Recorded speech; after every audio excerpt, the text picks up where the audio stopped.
In the middle of the 15th century, Central and Southern Africa is still unknown to Europe.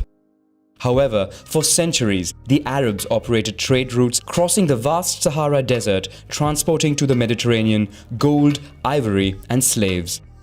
Europe is more interested in profitable trade routes from Asia, especially the import of silk and spices.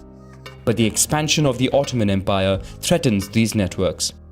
Furthermore, the kingdoms of the Iberian Peninsula set their sights on discovering new sea routes to Asia to corner the lucrative markets.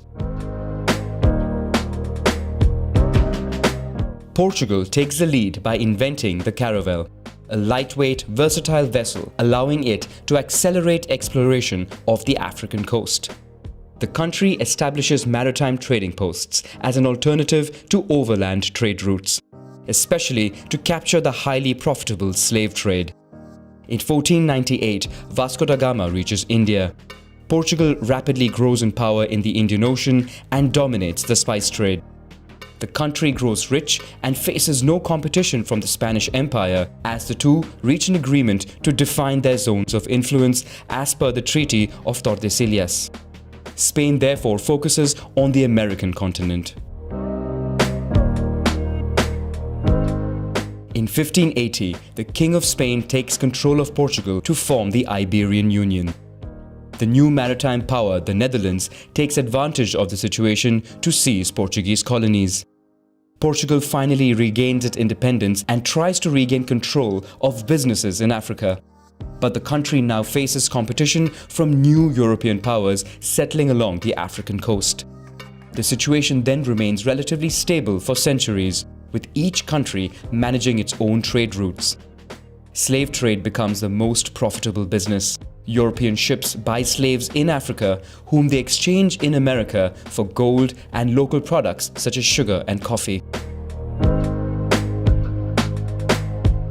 From the mid-18th century, anti-slavery movements gain momentum in Europe and gradually lead to a fall in human trafficking and slavery. In the US, a project to repatriate freed slaves to Africa gets underway. A colony is established, allowing the return of thousands of former slaves. Although there are conflicts with indigenous populations, Liberia becomes independent in 1847. A few years later, France and Egypt inaugurate the Suez Canal, opening a new, shorter sea route to Asia. In the African colonies, interest turns towards trying to gain arable land in order to grow agricultural products primarily for European markets. While exploring the land, colonists discover the continent is rich in resources, stirring the appetite of European powers in the midst of industrial development. Tensions flare because of competition between European nations. In 1884, a conference is held in Berlin to regulate colonization. King Leopold II of Belgium gets personal possession of a large, little-known area in the heart of the continent. Germany, Spain and Italy seize territories, while the UK receives Egypt. Henceforth, countries can stake claim to any land they physically occupy. European nations, boosted by their superior military technology, engage in a race for control of the largest possible territory at the expense of local kingdoms and empires. In most cases, land is stolen and redistributed to European settlers. Indigenous people are subject to taxes but have no money to pay them, so they find themselves working in the fields or in mines, which become a form of forced labor. Italy, which controls Eritrea and Somalia, fails to conquer the Empire of Abyssinia, which gains international recognition as a sovereign nation. After the discovery of diamonds and gold in the south of the continent, the British Empire expands to take over the states of Transvaal and Orange, both of which were founded by the Boers, mainly descendants of Dutch settlers who fled following the arrival of the British. In 1908, King Leopold II cedes Congo to Belgium. 2 years later, after long negotiations, southern British colonies of the continent gain independence, forming the Union of South Africa. The new country remains linked to the British Empire by becoming a dominion, ceding certain powers to the British Crown. During World War I, hundreds of thousands of men from the colonies are sent to European and African front lines. The United Kingdom, France, Belgium and South Africa take over the German colonies. At the end of the war, a separatist revolution breaks out in Egypt. The UK is forced to recognize the end of its protectorate status, but the country retains control of the Suez Canal by maintaining a military presence.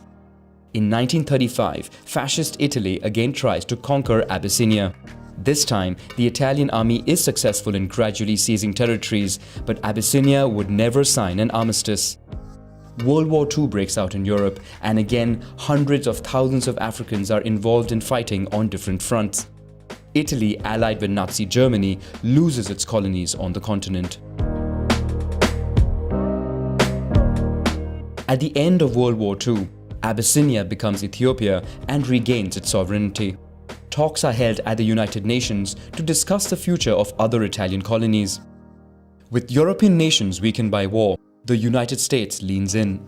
Fearing the rise of the Soviet Union and communism in the world, the country supports the independence of colonies and their admission to the United Nations.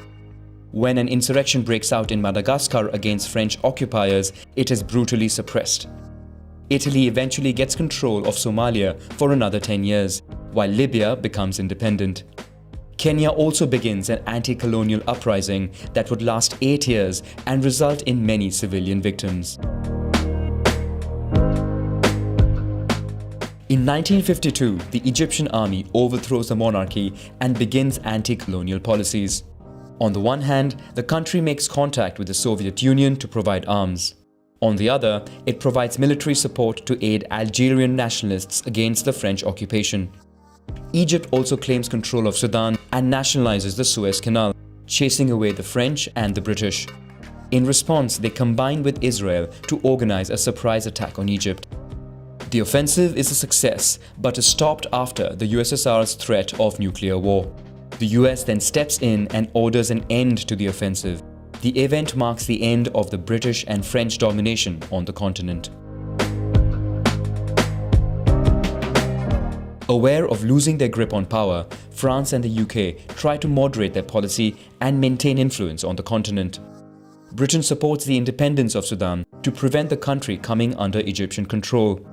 The same year, France, which is mired in war in Algeria, recognizes the independence of Morocco and Tunisia to avoid the spread of violence.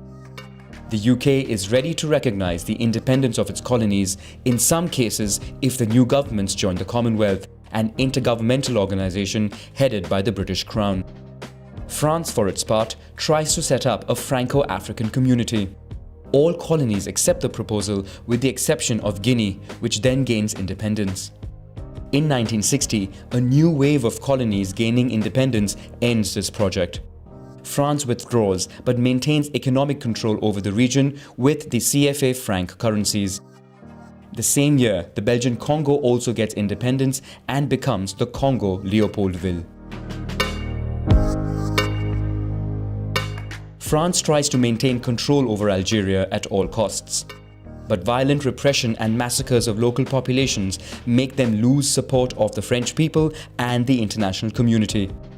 Despite violence committed by some of its own forces, Algerian separatists take the advantage by playing the diplomatic card and gaining debates in the UN. France, defensive at first, tries the empty chair policy and in 1962 finds itself forced to recognize the independence of Algeria.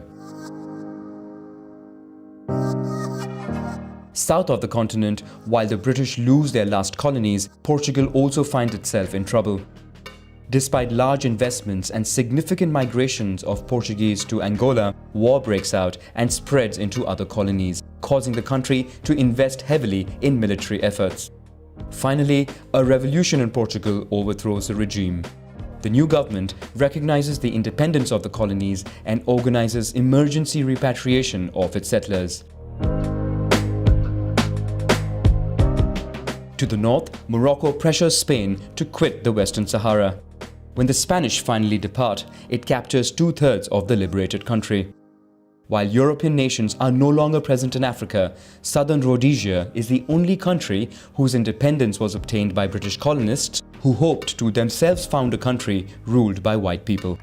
The country is not recognized in the UN and comes under great international pressure. In 1980, it yields and a transitional government is set up to form Zimbabwe. Despite the end of European presence in Africa, the continent will still have to face various forms of neocolonialism. World powers and multinationals influence and sometimes destabilize African countries with the aim of gaining its wealth and generating huge profits at the expense of local populations.